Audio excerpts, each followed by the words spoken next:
Smoke drifts from a dying fire as a figure crouches beside it, gnawing on a strip of dried meat. Nearby, someone cracks open a nut with a stone. In the distance, a child digs through the soil with a sharpened stick, looking for roots. It's not a feast, it's just another morning in the Paleolithic world. When we imagine what cavemen ate, the images tend to be simple. Mammoth steaks roasting over a fire, berries plucked from bushes, raw meat torn with bare hands, but the truth is far more complex. So what did early humans actually eat when finding your next meal was a full-time job? The term cavemen usually refers to the people of the Paleolithic period. The Paleolithic period spanned nearly 2.6 million years, ending around 12,000 years ago. That means for over 99% of our species' time on Earth, food wasn't stored in pantries or grown in rows. There were no recipes, no permanent kitchens, just an unending search for whatever the land or sea could offer. Eating was a daily negotiation with the environment. Sometimes that meant tracking a herd for days. Other times it meant cracking open roots, fishing rivers, or stripping meat from a scavenged carcass. What was available depended entirely on the weather, the season, and the terrain underfoot. There was no single caveman diet. Instead, it was a patchwork of knowledge, timing, and instinct, a constantly shifting menu of whatever could be eaten, gathered, hunted, dug up, or shared. And in a world without guarantees, that knowledge wasn't just survival, it was everything. So how do we know what people ate tens of thousands of years ago? There's no menu carved into cave walls, but there are clues left behind in fire pits, in fossilized bones, in tools worn down by use, and in the hardened plaque on ancient teeth.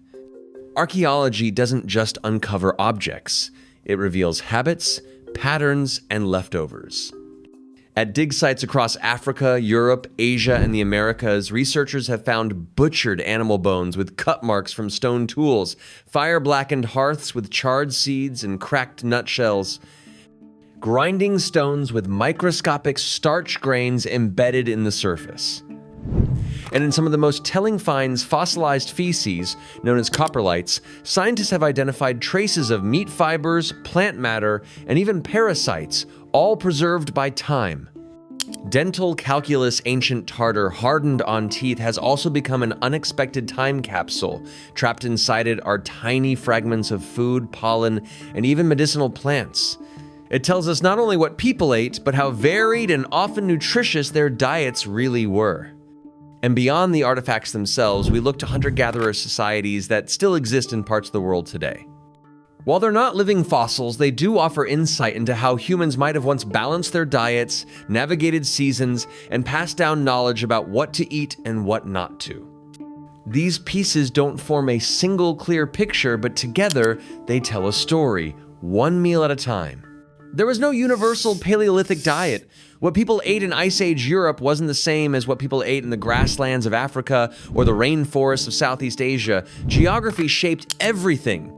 In colder climates, food was often meat-heavy. Reindeer, mammoth, horse-large animals that could be hunted, butchered, and shared. Fat was essential for surviving freezing temperatures, and hunting was often the only reliable way to get it.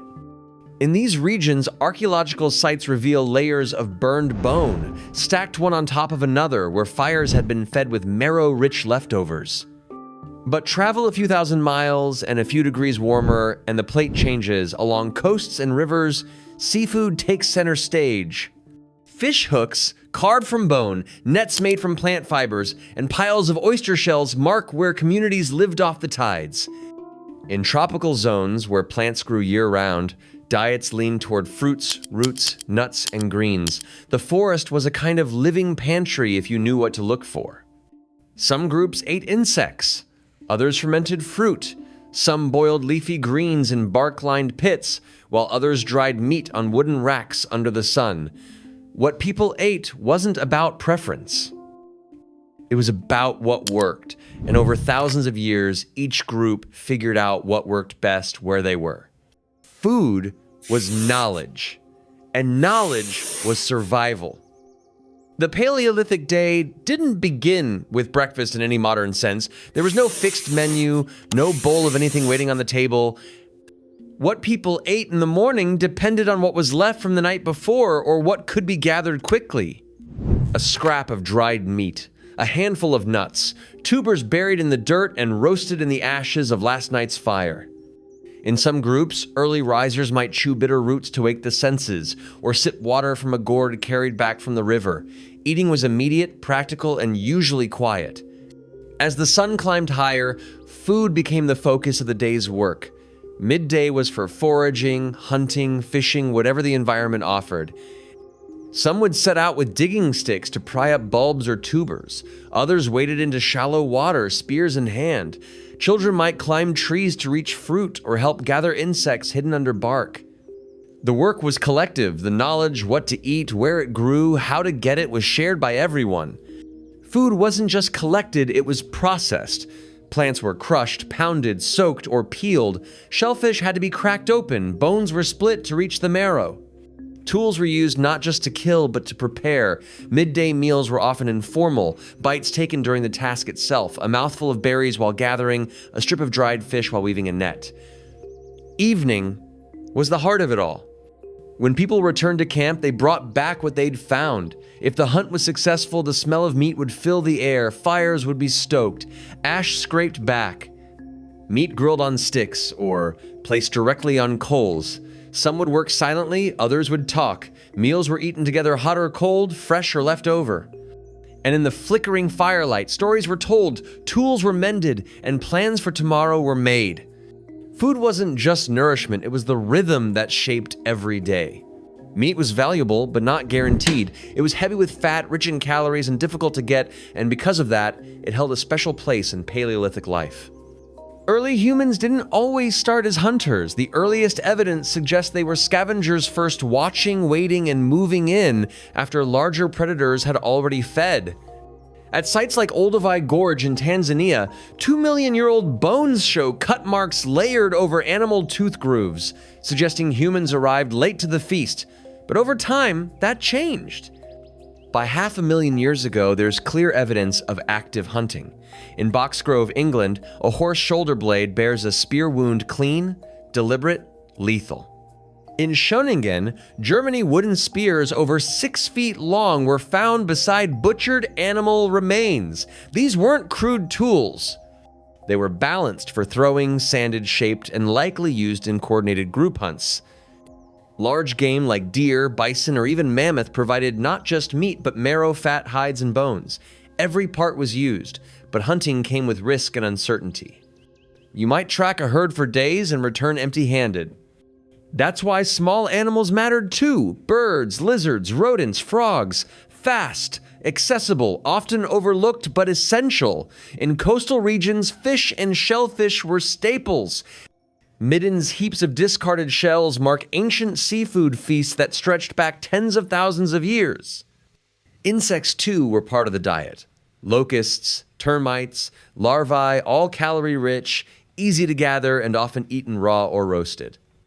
Ethnographic records show many hunter-gatherer groups today still rely on these protein sources seasonally. Meat wasn't daily, and it wasn't effortless. But when it came, it mattered.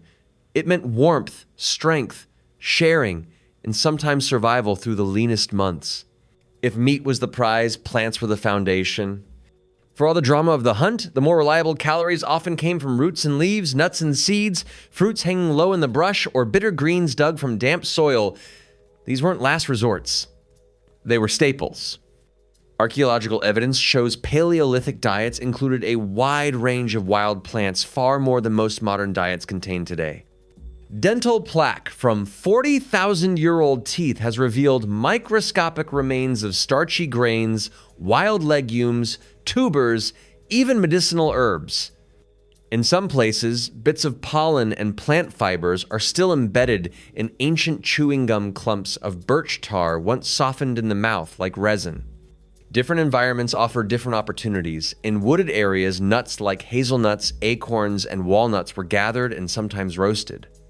In open savannas, starchy tubers were dug up with pointed sticks, peeled, and often charred to make them easier to chew. In tropical regions, palm fruits and figs offered sugar-rich energy, while seeds were ground into pastes or flours. Knowing what to eat was only part of the equation. You had to know when to eat it. A root might be poisonous in spring, but edible in fall. Some nuts needed leaching, some leaves had to be boiled. This knowledge wasn't written down, it was passed hand to hand, mouth to mouth, generation after generation. In a world where one mistake could mean illness or death, plant foods required observation, memory, and precision. They were seasonal, regional, and deeply cultural, and without them, the meat wouldn't have been enough. Raw food can keep you alive. Cooked food can change everything. The ability to control fire somewhere around 400,000 years ago, though perhaps earlier transformed how early humans ate, it didn't just make things taste better, it made tough roots edible. It softened meat and unlocked more calories. It neutralized toxins in plants, killed parasites in flesh, and made food safer, longer lasting, and easier to chew. Cooking was survival through heat. Some meals were simple. Toss meat on the coals, pull it off when it stopped bleeding. Other methods were more refined. Hot rocks placed in shallow pits could boil water in bark or hide-lined containers. Ash roasting left tubers soft and sweet beneath a crust of char. Smoke dried meat and fish for storage. Some groups buried food underground, slow cooking it over embers insulated by earth and stone. We know this not just from fire sites and burned bones, but from blackened plant remains found in ancient hearths. Even traces of cooked grains have turned up in the ashes of Paleolithic camps. There's no evidence of seasoning, no salt, no spice rack, but cooking itself was flavor a shift from raw to roasted, bland to burnt, soft to crisp. And for a species built around the sharing of food, fire was also a gathering place. A kitchen, a circle, a ritual. The act of cooking turned food into more than fuel. It made it social, it made it human. In a world where one mistake could mean illness or death, plant foods required observation, memory, and precision.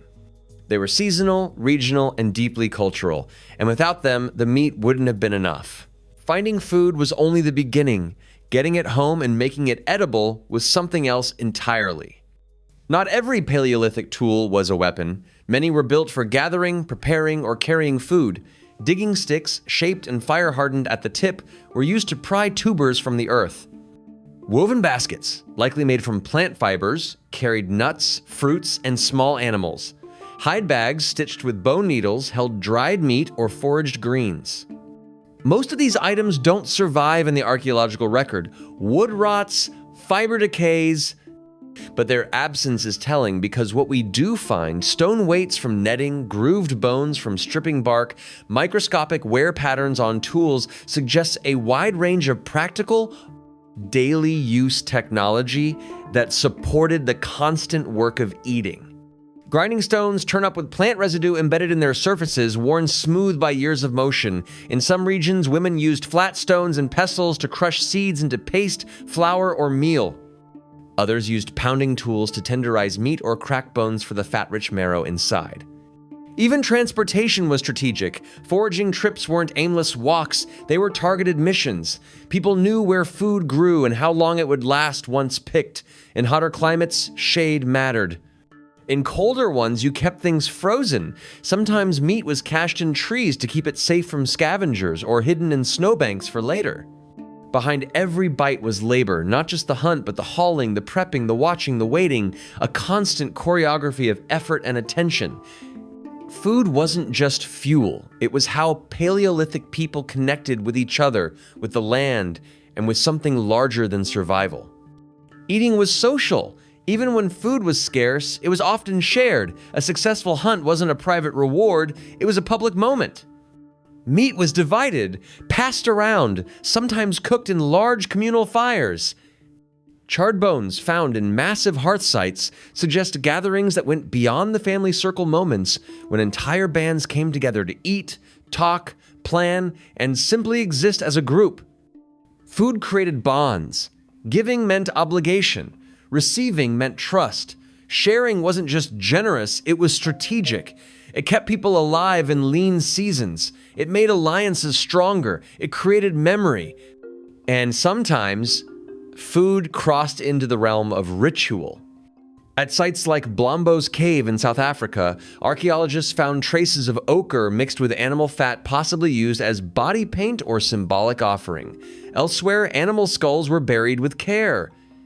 Did certain meals mark transitions? Were some foods sacred? We don't know, but the patterns are there.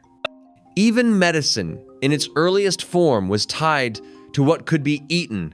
Dental plaque from Paleolithic teeth shows traces of plants with known antimicrobial properties. Willow bark for pain. Yarrow for inflammation. Food and healing blurred together. You didn't always know the science, but you knew what worked. And perhaps most telling of all, music, art, and food often shared the same space. Around the fire, around the meal, in the center of the camp. Food wasn't just how you stayed alive, it was how you belonged. There's no such thing as the caveman diet. There never was. For over 2.5 million years, humans ate what was around them because that's what survival required. Some meals were meat-heavy, others were entirely plant-based. One day might bring shellfish and roots. The next, nothing at all. It was a system shaped by season, terrain, and collective knowledge, not preference or ideology. And yet, it worked. Paleolithic people weren't nutritional scientists, but they knew how to live off the land with extraordinary precision.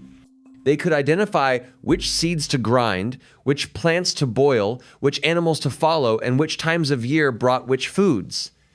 Their diets were adaptive, varied, and deeply connected to the rhythms of the world around them. They didn't count calories, but they knew what filled you up. They didn't follow trends, but they knew what kept you going. And they didn't eat alone. What they passed down wasn't just food, it was a relationship to food, one rooted in skill, patience, sharing, and deep ecological awareness. Today, we live surrounded by abundance. But the Paleolithic meal, humble, wild, imperfect, reminds us that food has always been more than what's on the plate. It's the work behind it, the knowledge within it, the people around it, and the fire that brought it all together.